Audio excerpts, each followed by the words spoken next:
Nahulog ka na ba sa panaginip?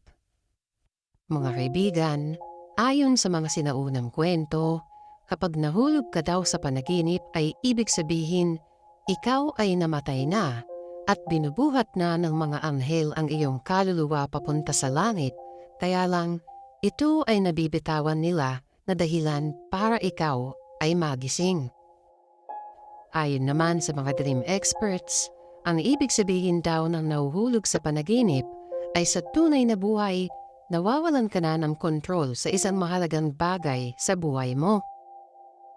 Kapag ikaw ay nahulog dahil ikaw ay tinulak, ibig sabihin ay meron kang problemang kinakaharap na dapat ibang tao ang namomroblema. Kapag nahulog ka naman dahil sa sarili mong kagagawan, ibig sabihin ay maling landas ang kasalukuyan mong tinatahak sa iyong buhay. Maaaring nasa maling lugar ka ng trabaho, maling kurso, maling mga desisyon at maling ginagawa.